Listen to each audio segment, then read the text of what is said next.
Voter কাৰ্ডৰ সৈতে epic নাম্বাৰৰ বিতৰ্কৰ মাজতে এতিয়া শেহতীয়াকৈ ভাৰতৰ নিৰ্বাচন আয়োগে দিছে ডাঙৰ নিৰ্দেশনা আৰু এতিয়া ভোটাৰ পৰিচয় পত্ৰৰ সৈতে আপুনি সংযুক্ত কৰিব লাগিব আধাৰ নম্বৰ।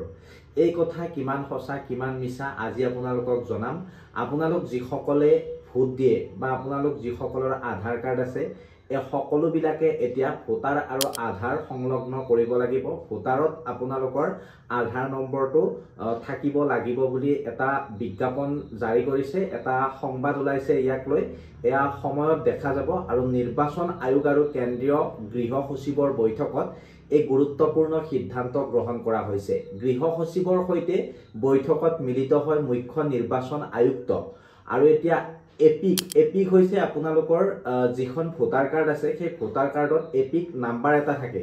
সেই এপিক আৰু আধাৰ সংলগ্নকৰণক লৈ এতিয়া বৈঠক হৈছিল আৰু সেই বৈঠকত কিছুমান নতুন সিদ্ধান্ত লোৱা হ'ল আৰু নতুন দিল্লীৰ নিৰ্বাচনৰ সদনত অনুষ্ঠিত হৈছিল এই বৈঠকত উপস্থিত থাকে কেন্দ্ৰীয় গৃহ সচিবকে ধৰি বিশেষজ্ঞসকল আৰু বৈঠকত উপস্থিত থাকে আপোনালোকৰ UIDAIৰ শীৰ্ষ বিষয়া আৰু নিৰ্দেশনাত উল্লেখ কৰা কিছুমান তথ্য আপোনালোকক দিম। UIDAI মানে কি? আপোনালোকে যেতিয়া নেটত সাৰ্চ কৰে UIDAI এইটো হৈছে আপোনালোকৰ আধাৰৰ সবিশেষ। ইয়াত আপোনালোকে আধাৰৰ সকলোবিলাক তথ্য গম পায়।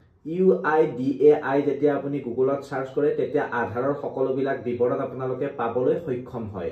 আৰু এতিয়া মেইনলি আধাৰ নম্বৰক নিৰ্বাচনী তথ্যৰ সৈতে সংযোগ কৰিবলৈ বিষয়াসকলে যতুপৰনাস্তি চেষ্টা কৰিব লাগিছে আৰু মুখ্য নিৰ্বাচন আয়ুক্ত জ্ঞানেশ কুমাৰে কৈছে যে নিৰ্ভৰযোগ্যভাৱে ভোটাৰক চিনাক্ত কৰিবলৈ আপোনালোকৰ আধাৰ আৰু মোবাইল নম্বৰ সংযোগ কৰাৰ বাবে সকলো প্ৰচেষ্টা চলাব লাগে।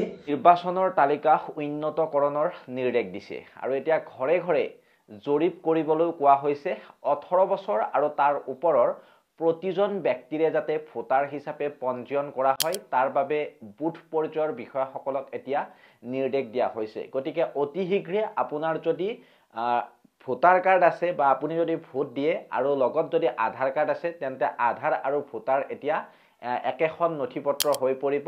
আধাৰ নম্বৰটো আপোনাৰ হয়তো ভোটাৰ কাৰ্ডত সংলগ্ন কৰি দিয়া হ'ব।